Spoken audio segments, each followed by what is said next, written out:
Gold trusted gold buyers మీరు తాకట్టు పెట్టిన బంగారాన్ని విడిపించి ఈ రోజు ఉన్న మార్కెట్ ధరకు కొనబడను. కానీ ఎప్పుడైతే మోదీ వచ్చారో కాంగ్రెస్ పార్టీ అనేది ఉండకూడదు, ప్రతిపక్షాలు ఉండకూడదు, మేము నియంతలుగా పనిచేయాలి అనే దాంట్లో వీళ్ళంతా పనిచేస్తూ వెళ్తున్నారు అన్నదానికి చాలాసార్లు ఇది గతంలో కూడా పాపం సోనియా గాంధీ గారికి హెల్త్ బాగాలేదు. ఒక 2 years బ్యాక్ అనుకుంటాను, నేను అక్కడే ఉన్నాను ఢిల్లీలో కూడా. ఆవిడని అరెస్ట్ చేయడం పెద్ద ఇష్యూ చేసేసారు అప్పుడు కూడా. సో అట్లా ఆవిడ ఈ వయసులో ఆమెను ఇబ్బంది పెట్టడం ఒకటి. కాంగ్రెస్ పార్టీ అంటేనే ఈ దేశాన్ని స్వాతంత్రం తెచ్చినప్పటి నుంచి త్యాగాలు చేసిన పార్టీ అని అందరికీ తెలుసు. ఏదో జరిగిపోయింది, ఏదో చేసిందంటే మీకంటే పెద్ద స్కామర్స్ ఎవరైనా ఉన్నారా? మీకంటే ఈ దేశంలో లూటీలు చేసిన వాళ్ళు ఎవరైనా ఉన్నారా? మీకంటే ఈరోజు అశాంతిని లేపే వాళ్ళు ఎవరైనా ఉన్నారా? సో ఆ సబ్జెక్టుని అసలు ఎంతగా ఈడీ అంటే ఎంతగానో భయపెట్టిస్తారు. ఇలాంటివన్నీ కామనే కాంగ్రెస్ పార్టీకి. ఎందుకంటే తప్పు చేయలేదు వాళ్ళు చేసింది ఏంటి, ఆ రోజు తక్కువగా ఉన్నప్పుడు కొన్నారు, ఎక్కువ లెవెల్లో ఇప్పుడు ప్రాపర్టీ వాల్యూస్ పెరిగిపోయాయి. ఏమన్నా ఉండని నీకు అది కోర్టులో వెయ్యి, నువ్వు ఇన్నేళ్ళు 10 ఏళ్ళు ఉన్నావు, 10 ఏళ్లలో నీకు చేత కాలేదు, మళ్ళీ ఇప్పుడు పవర్లోకి వచ్చావు, మళ్ళీ వాళ్ళని ఇబ్బంది పెట్టాలని ఒక కుట్ర తప్ప ఇందులో దీంట్లో వచ్చేది ఏమీ లేదు అసలు నన్ను అడిగితే. అసలు స్టేట్ అవే రాజకీయాల్లో రాహుల్ గాంధీ గారి పార్లమెంట్ వచ్చినప్పటి నుంచి పార్లమెంట్లో మాట్లాడనీయకుండా ఆయనని నిర్దాక్షిణంగా బయటికి పంపించినప్పటి నుంచి ప్రజలు గమనిస్తూనే ఉన్నారు. ఈరోజు ప్రియాంక గాంధీ గారు, రాహుల్ గాంధీ గారి తర్వాత మళ్ళీ ఆవిడ తమ రాజకీయ వారసత్వాలని వీళ్ళు ఎంత చెప్పినా కూడా, వీళ్ళ ప్రతి రాజకీయంగా వీళ్ళని ఎంత విమర్శించినా కూడా ప్రజలతో వచ్చిన వాళ్ళు, ప్రజల పక్షాన ఫైట్ చేసే ఫ్యామిలీ అది. సో ప్రియాంక గారు వచ్చిన తర్వాత వాద్రా గారి గురించి కూడా ఈరోజు మన న్యూస్లో చూసాం. అంటే ఏంటి, ఎవరు బిజినెస్లు చేసుకోకూడదా? ఈరోజు బీజేపీలో ఉన్న వాళ్ళు ఎవరు బిజినెస్లు చేసుకోవటం లేదా రాజకీయ నాయకులు? లేకపోతే వాళ్ళకి సంబంధించిన ఎన్నో వేల స్కామ్లు ఉన్నాయి. ఎందుకు అదానీ అంబానీలు పోగాని ఈరోజు నీరవ్ మోదీ లాంటి వాళ్ళు కానివ్వండి, ఎక్కడో దేశం నుంచి పారిపోయిన వాళ్ళని తీసుకురావడం చేతనవ్వట్లేదు. ప్రజలకు నువ్వు ఇచ్చిన ప్రామిస్లు ఏవైతే ఉన్నాయో వాటిని అన్నింటినీ డైవర్ట్ చేయడం కోసమే. ఇప్పుడు నల్లధనం తీసుకొని వస్తానన్ను, ఎక్కడ దాన్ని నల్లధనం తీసుకొని వచ్చావో చెప్పును, ఏ నిరుద్యోగుల సమస్య తీర్చారని చెప్పు.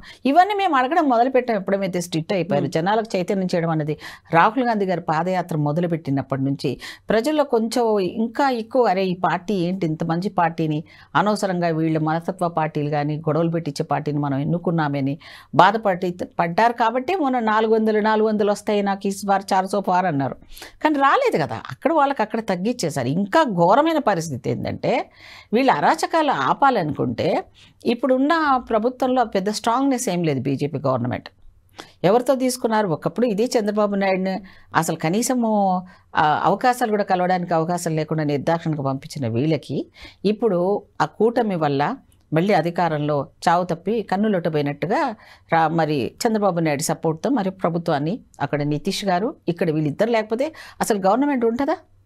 ఉండదుగా. మరి ఈ ప్రజాస్వామ్యాన్ని అపహాస్యం చేస్తున్నప్పుడు ఇప్పుడు ఈ వక్ఫ్ బిల్లు, సరే బిల్లు దాంట్లో ఏం తప్పులున్నాయి తీసాము, ఎప్పుడో చేసుకున్నారు, ఎవరో ముందు తరాల వాళ్ళు చేశారు, సరే కుటిలంగానే చేసుంటారేమో.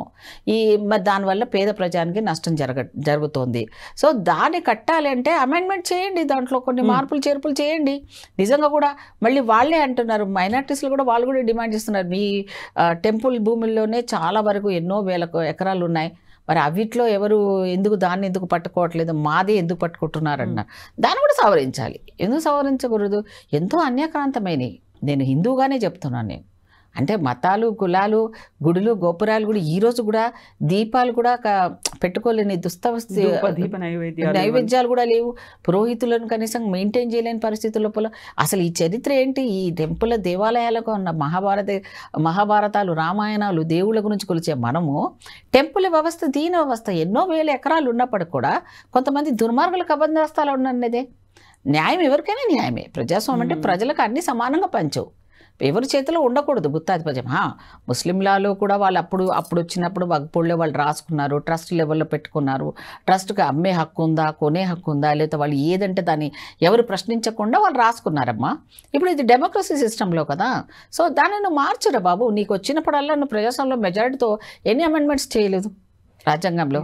అయితే ఆమె ఇప్పుడు నేషనల్ హెరాల్డ్ కేసుకు సంబంధించి విదేశీ పెట్టుబడులని అనుమతి లేకుండా తీసుకొచ్చుకున్నారు, చట్ట వ్యతిరేక కార్యకలాపాలకు పాల్పడ్డట్టయింది, పెంచి పోషించారు విదేశీ నిధులతో అనేది అతి తక్కువ ఖర్చుతో 50 లక్షలకే కొనుగోలు చేసుకున్నారు ఆ షేర్లన్నింటినీ. వాటి విలువ 2000 కోట్లు. నువ్వు ఒక ప్రధానమంత్రి సిగ్గు లేకుండా నువ్వు ఒక ప్రధానమంత్రివి, నీకు ఆ క్లిప్పింగ్ దొరికితే నేను పంపిస్తాను జనాలకు, దయచేసి వినండి అమ్మా. ఒక షేర్స్ మీరు కొనండి, ఇన్వెస్ట్ చేయండి అని ప్రధానమంత్రి చెప్పంగా చరిత్రలో చూసావా? నిన్నేమనాలి? ఇప్పుడు అతలాకుతలం అయిపోయింది ఆర్థిక వ్యవస్థ అంతా కూడా. షేర్స్ల మీద ఇన్వెస్ట్మెంట్ పెట్టిన వాళ్ళు, నువ్వు ట్రంప్ దోస్తు అని పోయావుగా. మరి ఇప్పుడు మన పిల్లల పరిస్థితి ఏంది? ఈ దేశ ఆర్థిక పరిస్థితే కాకుండా అన్ని ప్రపంచం మీద కూడా గ్లోబల్గా వాళ్ళు చేస్తున్న దాని మీద ఈరోజు ఒక ప్రధానమంత్రి ఉండి మీరు షేర్స్ కొనుక్కోండి అని చెప్పాడు. ఈ విషయాన్ని కూడా మన రాహుల్ గాంధీ గారు పార్లమెంట్లో అడగడం కూడా జరిగింది. ఈ జనాలకి ఏమీ అర్థం కావట్లేదు అసలు, దీన్ని ఎందుకు గమనించటం లేదు. మరి అప్పుడెప్పుడో కొన్నారు, అప్పుడు జరిగింది ఆ లెవెల్లో, ఆ సిచ్యువేషన్లో అది వాళ్ళకి వచ్చిందో, వీళ్ళు ఎలా కొన్నారో, ఇన్వెస్ట్ చేయించారు, ప్రజలకు సంబంధించినప్పుడు జరిగింది అనుకో. ఇన్వెస్ట్మెంట్లో అప్పుడు ఉన్న కాలంలో అంతా కూడా మరి ఏ ఫండింగ్ లేకుండానే చేస్తున్నాను.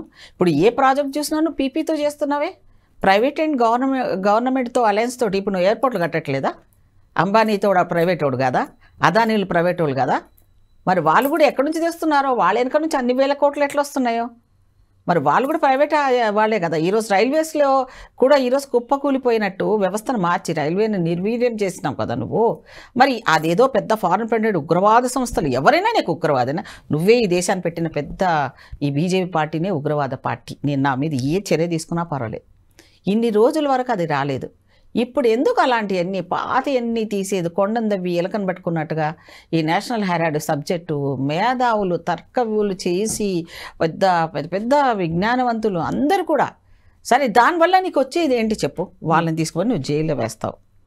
నీ టార్గెట్ ఏంటి? వాళ్ళు ప్రజల్లో తిరగకూడదు, ప్రజలు చైతన్యం చేయకూడదు, నువ్వు అనుకున్నట్టుగానే నిరంకుశంగా వాళ్ళు ఉండాలి, ప్రజలు నీకు ఓట్లేయాలి, నువ్వు చెప్పినట్టుగా ఉండాలి అనేది నీ యొక్క అభిప్రాయం అనుకుందాం. నువ్వు వేసావు అనుకో, అది నీకే భస్మాసుర హస్తం అవుతుంది. కాకపోతే వాళ్ళు అక్కడ చట్ట వ్యతిరేకంగా చేశారు, మనీ లాండరింగ్ లాంటిదన్నీ జరిగాయి కాబట్టి. ఇప్పుడు నీ హయాంలో నీ మంత్రులు ఎంతోమంది చేశారు, అవన్నీ తీయమంటారా? మరి తీస్తాము ఒక్కొక్కటి. నిన్ను బతకనివ్వ, మరి రోడ్ల మీద తిరగనివ్వరు బీజేపీ వాళ్ళని ఎవరిని. ఏ రాష్ట్రంలో చూసినా ఎవరు ఎక్కడెక్కడ చేశారు. ఇప్పుడు వారసత్వ రాజకీయాలను మమ్మల్ని మాట్లాడతారు. ప్రతి పార్లమెంట్ సభ్యుని చరిత్ర తీద్దాం.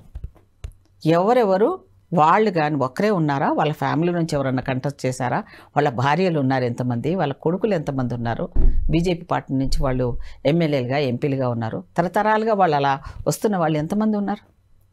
ఈరోజు ప్రతి వాళ్ళు కాంగ్రెస్ అన్ని చేసిన పార్టీని పట్టుకొని నువ్వు బూచిలాగా చూపించేసుకొని నువ్వేదో నేను దేవుడి బిడ్డను, అయ్యో ఏదో ఒక వైరల్ అయ్యింది అది కూడా, నేను దేవుడు, నేను మామూలుగా పుట్టినవాడిని కదా, బయోలాజికల్గా దేవుడికి నాకు కనెక్షన్ ఉంది, అలా పుట్టినోడే, నా జన్మ అలాంటిది అని చెప్పి మోదీ అంటే నవ్వాలో ఏడవాలో. అసలు నిజంగా నేనైతే నిజంగా ఎక్కడోనో అనాగరికంగా ఆ మాట్లాడే ఆ వ్యక్తి మనకు ప్రధానమంత్రి అనిపించింది నాకు ఆ ఇంటర్వ్యూ కనుక చూస్తే.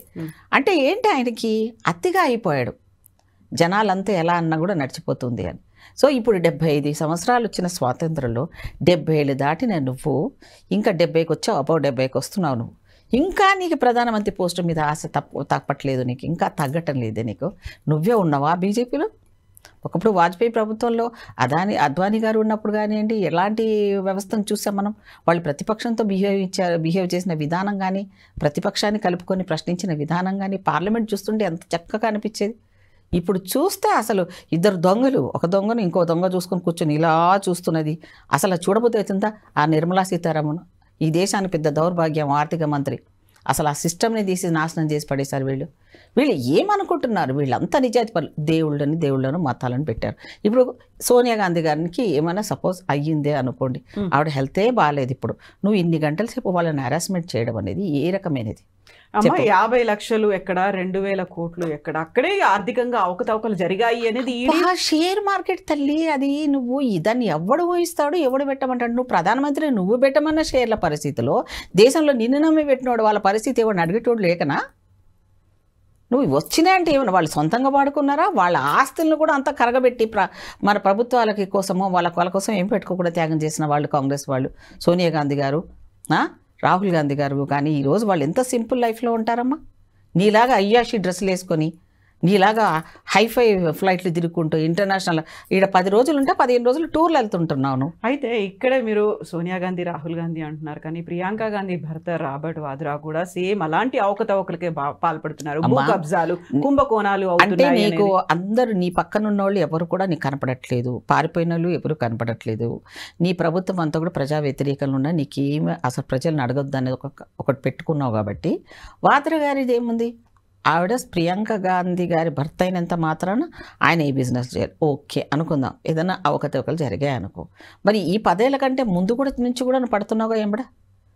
ఒకటేసారి ఎవరన్నా చూసే వాళ్ళకు కూడా అసహ్యంగా ఉండదమ్మా. ఎంత కర్కసుడైనా, ఎంత పగవాడైనా చూడు, అయ్యో తల్లిని తీసుకుపోతున్నారు, కొడుకును తీసుకుపోతున్నారు, అయ్యో పాపం ఆ ఇందిరమ్మ రాజ్యం కోసం కష్టపడే వీళ్ళక, ఈ ఫ్యామిలీగా ఈ కష్టాలు, ఆ బిడ్డ చూడు ఎట్లా హస్బెండ్ని పట్టుకొని పోయి అక్కడ పోయి నిలబడతా ఉంటే ఎంత బాధ అనిపిస్తూ ఉంది. సో అది మానవత్వం లేని మనిషి. అతనికా రిలేషన్స్ తెలియదు, పెళ్ళామా లేదు, పిల్లలా లేరు. ఈ దేశంలో ఏం జరుగుతుంది? అమిత్ షా ఆయన ఒక 34 కేసు వేసుకున్నాడు, మర్డర్ కేసు ఉన్నాడు, ఒక మర్డర్ కేసు ఉన్నాడు, మీదే వేసుకున్నాడు, 34 ఉన్నాడు. అలాంటి వాడు మన దేశ దౌర్భాగ్యం ఏంటంటే హోమ్ మినిస్టర్. ఈరోజు చట్టాన్ని కాపాడవలసిన వాడే ఆ పార్లమెంట్లో కూర్చొని శాసించే లెవెల్కి వచ్చాడు. ప్రధానమంత్రి, ఆ ప్రధానమంత్రి ఎందుకు మాట్లాడతాడో, ఎప్పుడు మాట్లాడతాడో, ఓ కమెడియన్కి ఎక్కువ, జోకర్కు తక్కువ అయిపోయాడు. ఇప్పుడు నువ్వు చదువు ఇవ్వరా బాబు అంటున్నావు. చదువుకి 8,000 కోట్లు ఇచ్చాడు చెప్పండి, ఎన్ని గ్రాంట్స్ ఇస్తున్నాడు చెప్పండి.